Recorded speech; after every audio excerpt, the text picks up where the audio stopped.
Niining panahon nga ang putling ebanghelyo gihagit sa mga hiwi nga pagtulunan.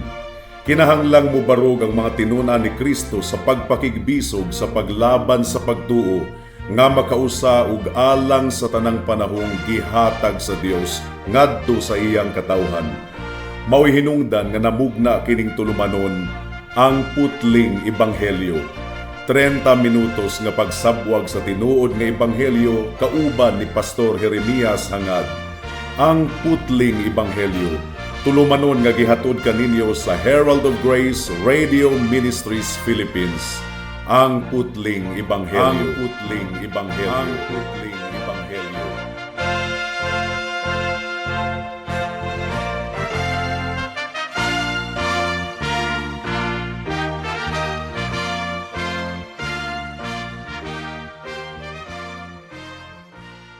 Special greetings sa tanang mga regular nga tigpaminawan sa atong panagsibya dinhi sa kahanginan ug espesyal usab nga pagpanimbaya sa akong 96 years old nga lolo nga si Isabelo Lauri Sr.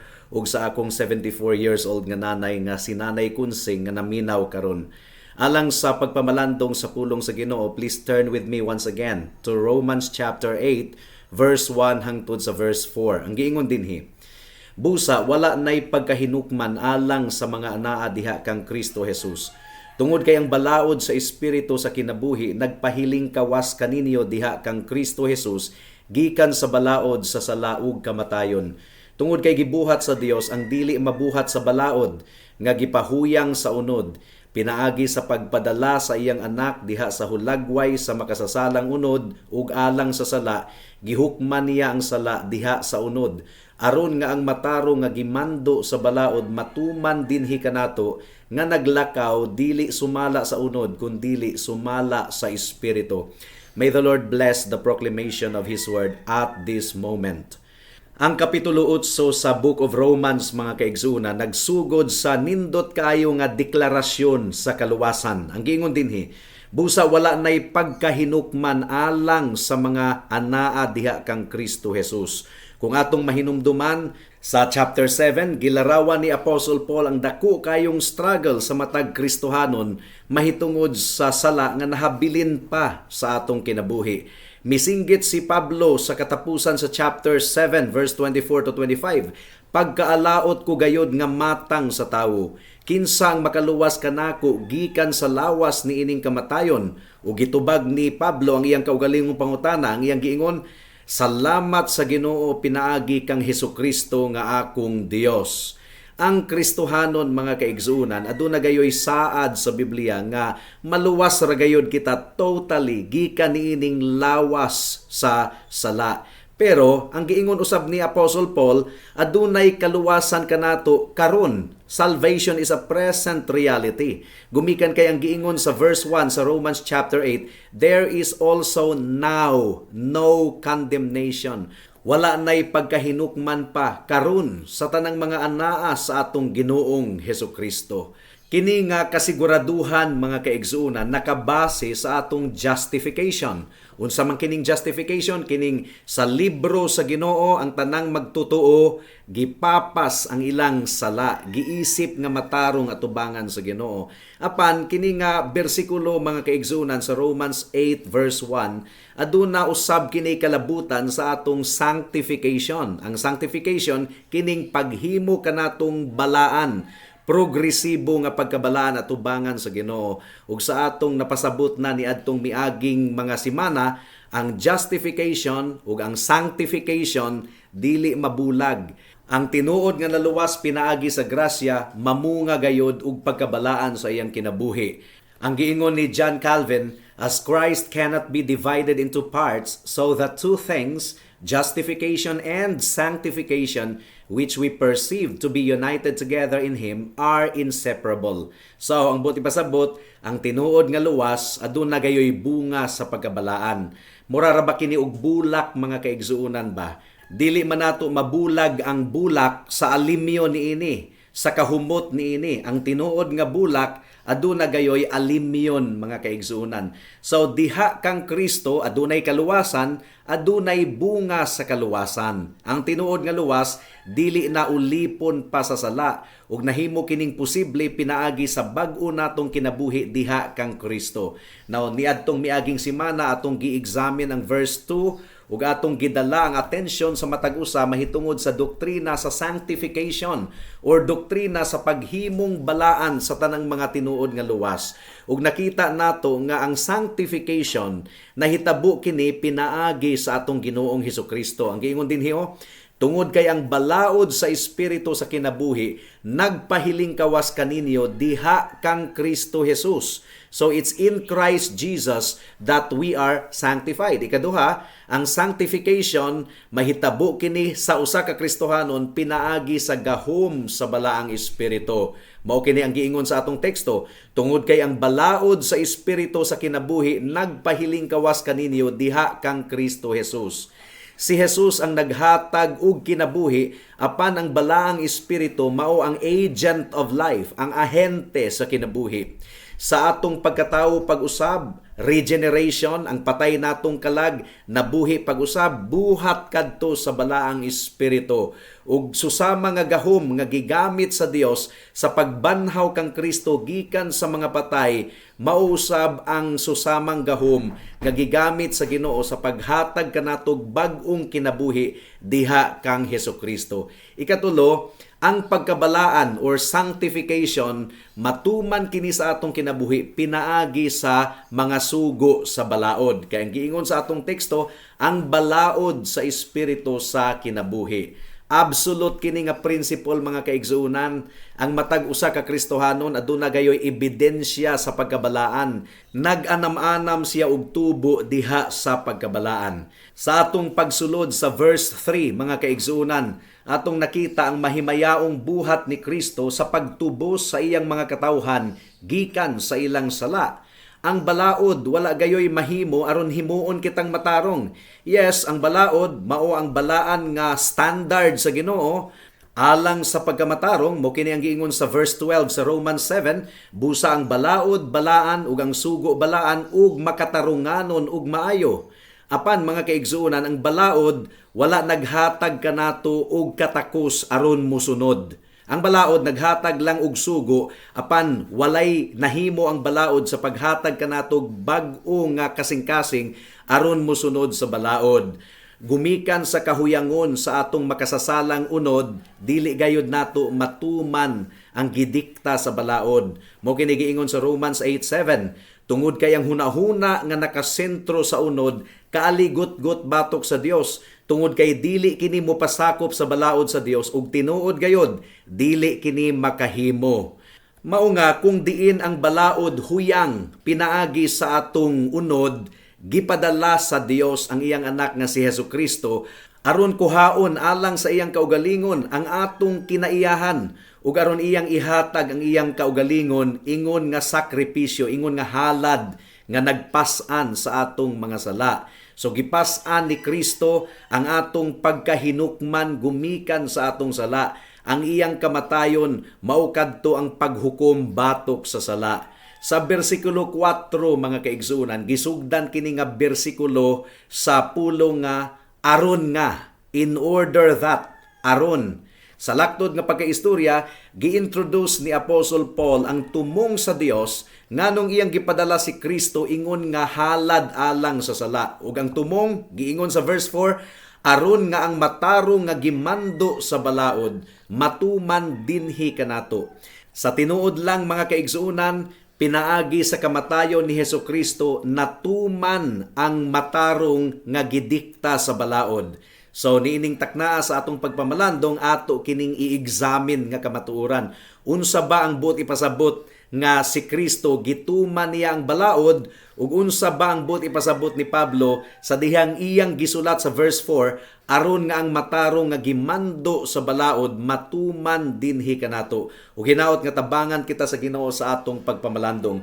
Mudangat na kita sa unang punto. Si Jesus mianhi ug gituman niya ang balaod. So kinahanglan nato kining masabtan mga kaigsuunan. Kung unsa gayud ang buot ipasabot sa giingon ni Kristo nga iyang gituman ang balaod. Mao kini giwali ni Pablo didto sa bukid, Sermon on the Mount. Matthew chapter 5 verse 17 to 19 ang giingon dinhi. Ayaw kamo paghuna-huna nga mianhi ako aron wag tangon ang balaod ug ang mga propeta. Wala ako mianhi aron wag tangon kini kundili tumanon kini. Tungod kay sa pagkatinuod, ako magaingon kaninyo, hangtod nga ang langit ug yuta mahanaw, walay kudlit, walay tuldok nga mulabay gikan sa balaod, hangtod nga ang tanan matuman. Busa, si bisan kinsa nga musupak sa usa sa pinakagamay niini nga mga sugo ug magtudlo sa uban sa pagbuhat sa susamang butang, pagatawgon og pinakaubos sa gingharian sa langit. Apan si bisan kinsa nga magabuhat niini ug magtudlo niini, pagatawgon og bantugan sa gingharian sa langit. Nawadunay daghan karon nga nagtuo nga diha kang Kristo ang balaod kuno napapas na, nawala na. Nagtuo sila nga sa pag-ingon ni Kristo nga gituman niya ang balaod, ang buot kuno ipasabot, gipapas sa Ginoo ang balaod, giwagtang na nga gitapos na sa Ginoo ang balaod. Nga ang balaod sa Ginoo nga gihatag pinaagi kang Moises, wala na daw tumong sa kinabuhi sa mga katawhan sa Dios. Ang giingon ni Jesus sa Matthew 5:17, ayaw kamo paghuna-huna nga mianhi ako aron wag tangon ang balaod. So you see, bisag unsa ang katarungan niining mga tawhana, ang giingon ni Kristo wala siya mianhi aron wag tangon ang balaod. But pasabot, wala niya kini gipapas. Ang giingon ni Kristo, wala ako mianhi aron wag tangon kini, kundili tumanon kini. Unsa may but ipasabot ni ining tumanon? But ipasabot, na-realize, pinaagi sa atong Ginoong Hesukristo ang tanang gidikta o gimando sa balaod, substitute si Kristo. Dili nato kini matuman, gituman ni Kristo. Ang giingon ni Jesus, walay kudlit, walay tuldok nga mulabay gikan sa balaod, hangtod nga ang tanan matuman. Ug nagpadayon si Kristo sa pagpasabot nga si bisan kinsa kuno nga musupak sa pinakagamay sa balaod, isipon nga pinakaubos sa gingharian sa Dios. So, gidala kita ni Kristo sa pinakagamay nga detalye sa balaod. In other words, ang atong relasyon sa gingharian sa Dios, gihatag nga ri kanato pinaagi sa atong attitude towards the law. Kung dunay gingharian, dunay hari, dunay balaod. Kung si Kristo ang hari sa iyang gingharian, si Kristo ang naghatag og balaod. Ug ang balaod ni Kristo walay kalainan sa balaod nga gipadayag sa daang tugon pinaagi kang Moises. Gumikan kay si Kristo ug ang Dios Amahan wala nagkasumpaki mga kaigsuunan. So kinahanglan gayod nga aduna kitay taas nga pagtan-aw sa balaod. Kaya ang giingon diri, every jot and tittle. Matod pa ni John Murray, there can be no escape from the conclusion that the law is directly relevant to membership and station within the kingdom. Kung sakop ikaw sa gingharian ni Kristo, sakop usab ikaw sa balaod sa gingharian ni Kristo. So, sa giingon sa Bible nga si Kristo gituman niya ang balaod, ang buot ipasabot niini, gisunod ni Kristo ang tanang gidikta sa balaod. Ang ceremonial law, pinaagi sa paghalad sa iyang kaugalingon, ingon nga hingpit nga sakripisyo alang sa sala. Gumikan kay ang balaod, nagdemand og perfect righteousness, perfect nga obedience. Mianhi si Kristo aron tumanon ang tanang gimando sa balaod perfectly. Gikinabuhi ni Kristo ang balaod pinaagi sa iyang pagkamatarong. Ang giingon sa verse 3, pinaagi sa pagpadala sa iyang anak diha sa hulagway sa makasasalang unod ug alang sa sala. Ang buot ipasabot niini si Kristo offering halad alang sa sala aron nga ang pagkamatarong sa balaod matuman. Gihatagan kita ni Jesus og imputed righteousness. Kining pagkamatarong niya nga gisulob kanato aron madawat kita sa Dios, mo kini ang justification. Apan gihatagan usab kita ni Kristo og imparted righteousness. Actual nga pagkabalaan, actual nga pagkamatarong, adunay ebidensya. Ang giingon sa Romans 8:4, aron nga ang matarong nga gimando sa balaod matuman dinhi kanato. Now, daghan ang nag-interpret sa verse 4 in terms of justification lamang. Kining gisuluban kita sa pagkamatarong ni Kristo aron sa libro sa Ginoo isipon kita nga pagkamatarong.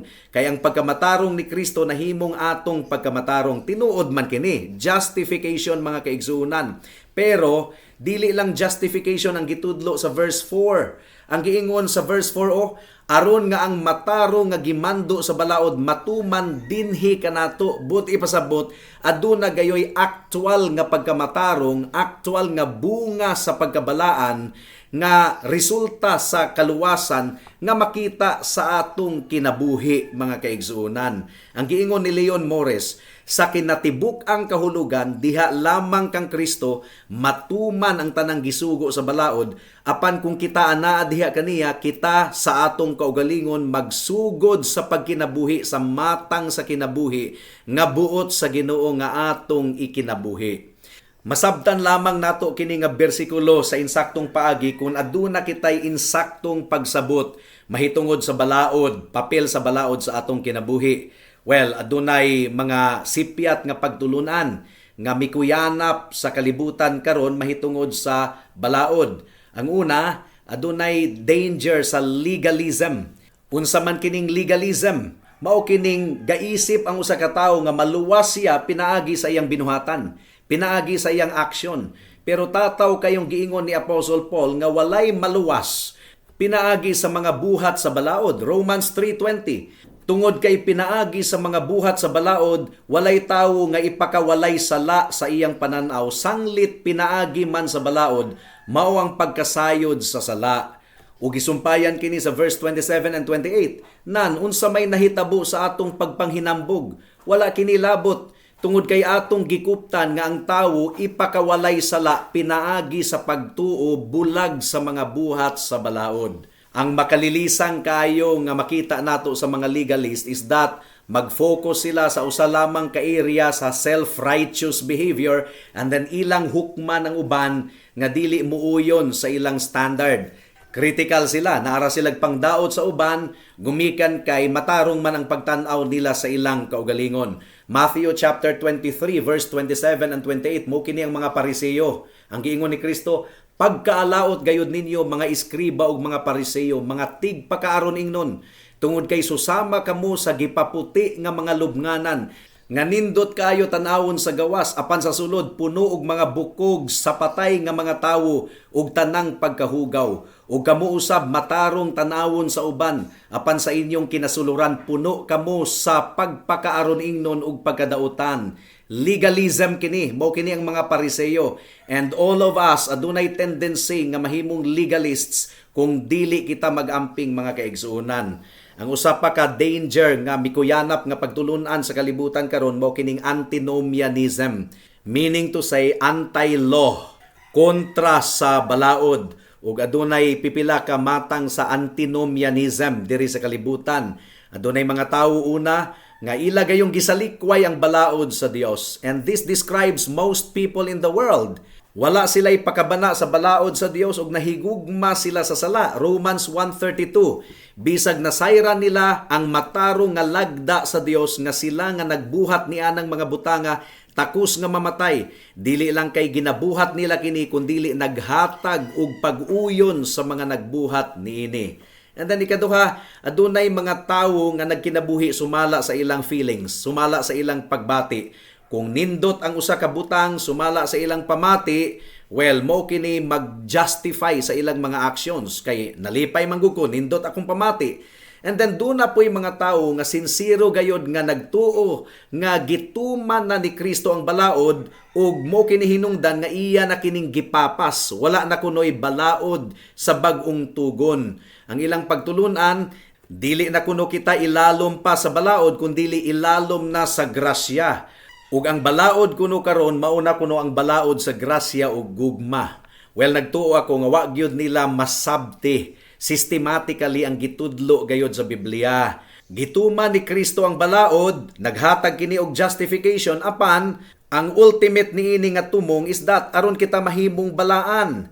Tinuod, kinahanglan nga pangunahan kita sa gugma, gugma alang sa Dios o gugma alang sa usag-usa, pero ang gugma alang sa Dios naghatag usab og gugma alang sa balaod. 1 John chapter 5 verse 1 hangtod sa verse 3 ang giingon dinhi. Ang matag usa nga nagtuo nga si Jesus mao ang Kristo na tawo diha sa Dios. Ug ang matag usa nga nahigugma sa Amahan, nahigugma sa bisan kinsa nga natawo diha kaniya. Pinaagi niini masayra nato nga gihigugma nato ang mga anak sa Dios kung nahigugma kita sa Dios ug nagsunod sa iyang mga sugo. Tungod kay kini mao ang gugma sa Dios nga tumano nato ang iyang mga sugo ug ang iyang mga sugo dili kabugaton. So, ang ebidensya sa atong gugma sa Dios ug gugma alang sa isig ka tawo mao ang pagtuman sa balaod sa Dios, sa kasuguan sa Dios. Niadtong wala pa kita maluwas, ang balaod kabugaton. Imposible gayud natong matuman. Wala kitay gana alang sa balaod ato kining gidumtan. Kung ato man kining gisunod kaniadto, dili kini tungod kay nahigugma kita sa balaod, kun dili nahadlo kita nga silutan kita kung musupa kita sa balaod. Pero karon nga anaa na kita diha kang Kristo, gihatagan kita og bag-ong kasing-kasing nga nahigugma na sa pagtuman sa balaod sa Ginoo.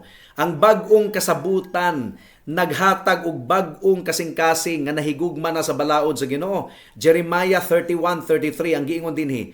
Tungod kay mao kini ang kasabutan nga akong himuon sa balay sa Israel human niadtong mga adlaw, nag-ingon ang Ginoo.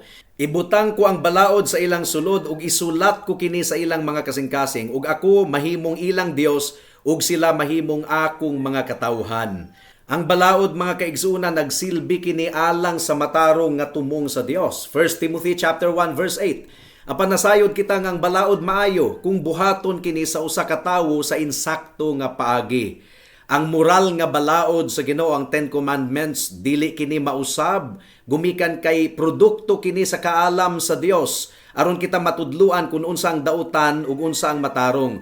Ang balaod nagtudlo kanato kung unsa ang require sa Ginoo alang sa tanang mga tawo, mao kini ang standard sa Dios alang sa pagsunod. Ug ang pagtuman ni Kristo sa balaod, wala kini nagpasabot nga napapas na ang balaod. Mao kato ang unang punto. Ikaduhang punto, aron nga ang pagkamatarong sa balaod matuman dinhi kanato. Unsa may bot ipasabot niini? Pinaagi sa kamatayon ni Kristo, naluwas na kita gikan sa pagkaulipon sa sala aron magkinabuhi kita og balaan nga kinabuhi. Niini nga pamaagi ang pagkamatarong sa balaod matuman dinhi kanato. Romans chapter 8 verse 4. Aron nga ang matarong nga gimando sa balaod matuman dinhi kanato nga naglakaw dili sumala sa unod kun dili sumala sa espiritu. Ang kamatayon ni Kristo wala lang nag-provide og propitiation. Ang pasabot nining propitiation, gipatay ni Kristo ang kapungot ug tunglo sa Dios ngari kanato gumikan sa atong sala, gitagbaw ni Kristo. No, dili lang propitiation ang gihatag ni Kristo pinaagi sa iyang kamatayon. Ang kamatayon usab ni Kristo naghatag kanato og sanctification, pagkabalaan.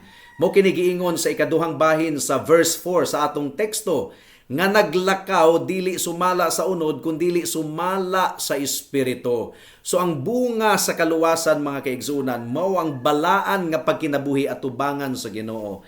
Ang sanctification dili kini ang hinungdan nganong maluwas kita. Dili kita maluwas gumikan sa atong sanctification or pagkabalaan.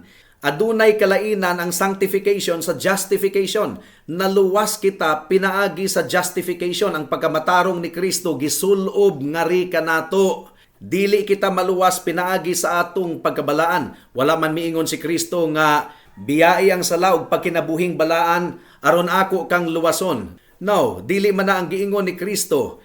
Ang gibuhat ni Kristo mga kaigsunan, iyang gihalad ang iyang kinabuhi aron ang iyang pagkamatarong masulob ngari kanato. Apan ang mga anaa kang Kristo naluwas na gikan sa silot sa sala o giluwas usab sila gikan sa gahom sa sala. Sa laktod nga pagkaistorya, giluwas kita sa Ginoo aron kita mahimong balaan.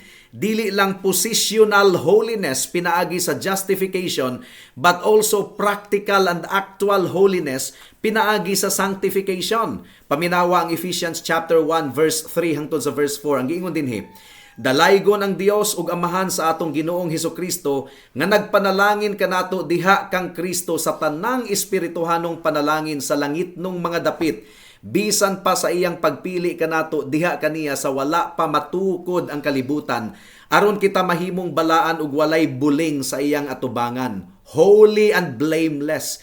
Giluwas di ay kita aron mahimong balaan ug walay buling sa iyang atubangan. And this speaks of both justification and sanctification. Justification ang pagkamatarong ni Kristo gisulob kanato, pero sanctification usab mahimo kitang actual nga balaan, mutubo kita sa pagkabalaan. Ang giingon ni Pablo sa Titus chapter 3 verse 5. Giluwas kita niya dili tungod sa mga buhat nga gibuhat diha sa pagkamatarong, kundili sumala sa iyang kaugalingong kaluoy, pinaagi sa paghugas sa pagkatawo pag-usab ug sa pagbag-o sa balaang espiritu. So there is what we call washing and renewal. Ang matag magtutuo nga naluwas na gikan sa silot sa sala, naluwas na usab gikan sa gahom sa sala. So giluwas kita, gibag-o kita aron mahimong balaan. Mao gani ang giingon sa Hebrews chapter 12 verse 14. Gukda ninyo ang kalinaw uban sa tanang mga tawo ug ang pagkabalaan nga kung wala niini walay tawo nga makakita sa Dios. Again, dili kita maluwas pinaagi sa atong pagkabalaan, apan ang tinuod nga luwas aduna gayoy pagkabalaan nga makita sa iyang kinabuhi. Sa wala pa nato mailhi si Kristo sa atong kinabuhi, giharian kita sa sala, ulipon kita sa sala. Now, human kita nga maluwas, human kita nga nagtuog, nagsalig kang Kristo, gipuy-an kita sa balaang espiritu o gihatagan kita og bag-ong kasing-kasing aron makabaton kita og katakos sa pagsunod sa balaod sa Ginoo. So ang balaod huyang gumikan kay wala kini gihatag nga kasing-kasing nga bag-o aron masunod nato ang balaod. Ang balaod usab wala naghatag kanato og solusyon aron masulbad ang atong pagsupak sa balaod. Dili mahimong sundon sa atong unod ang balaod gumikan kay makasasala ang atong unod, makasasala kita. Well, mianhi si Kristo aron nga ang pagkamatarong sa balaod matuman pinaagi kaniya sa justification ug makita sa atong kinabuhi diha sa sanctification. Unsaon man nimo pagkasayod nga ikaw tinuod nga Kristohanon? Ang tinuod nga Kristohanon nagkinabuhing balaan at tubangan sa Dios. Nagkinabuhing balaan gumikan kay bag-o na ang iyang kasing-kasing. Ang balaang espiritu nagpuyo na diha kaniya.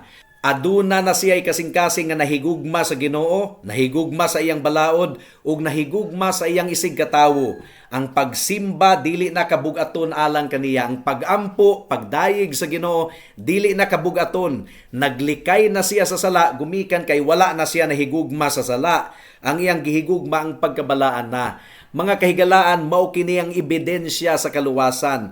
Ug kung ikaw muangkon nga luwas ka, gidawat na nimo si Kristo, nailhan nimo si Kristo sa imong kinabuhi, pero dili makita sa imong kinabuhi ang bunga, higala, hunahuna og duro ang tinuod nimo nga kahimtang, basin og giilad lamang nimo ang imong kaugalingon. Ang tinuod nga kaluwasan adunay ebidensya mga kaigsuunan. So, kung sa pagsusi nimo sa imong kaugalingon, wala gayoy ebidensya nga ikaw luwas, dili ka tinuod nga luwas.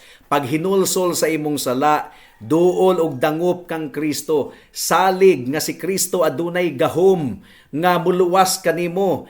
Nahuman na siya og sakripisyo sa iyang dugo didto sa cross sa Kalbaryo. Iyang gituman ang tanang balaod sa Dios in a substitutionary manner, gumikan kay walay bisag usa kanato nga makatuman niini. Ug sa dihang namatay si Kristo dito sa cross, misinggit siya natapos na. Unsa man ang natapos? Natapos na niyang gibayran ang tanang silot sa sala, natapos na niyang gituman ang balaod, iyang gihalad ang iyang dugo, gipaula. Gumikan kay ang giingon sa Biblia, ang bayad sa sala mao ang kamatayon. Kung walay pagpaaga sa dugo, walay kaluwasan. Si Kristo ang nagtuman niini. Dili kita tungod kay dili gayud kita makatuman sa gidikta sa balaod mga kaigsuunan. Mao gyud na ang kamatuoran. So pag hinulsol sa imong sala, duol kang Kristo, dangop kaniya. Pangayua kaniya ang tinuod nga kaluwasan, tinuod nga kabag-uhan sa kasing-kasing. Pangayua sa Ginoo nga langkato niya ang kasing-kasing nga bato ug pulihan ug kasing-kasing nga unod. Pangayua sa Ginoo nga ang balang espiritu iyang ihatag kanimo. Tuo ug salig sa dugo ni Kristo ug sa iyang pagkamataro nga igo na aron ikaw madawat sa Ginoo. Ug ang Ginoo mga kaigsuuna nagsaad nga ang tanang nagsangpit kaniya dili gayud niya isalikway. Dili niya baliwalaon. Mao nga sangpit sa Ginoo karon, tawag sa Ginoo, pagpakiluoy kaniya maluluyon siya. Ug kung imo ka nang buhaton matinud-anon ang Dios nga mutuman sa iyang saad. Ang tanang mudangup kaniya dili gayud niya isalikway. Buhata kini karon dayon kay basen ug ugma ulahi na ang tanan. Amen. Alang sa dugang nga mga pangutana, mahimong mo text kang Pastor Jeremias hangad sa 0935-744-3030.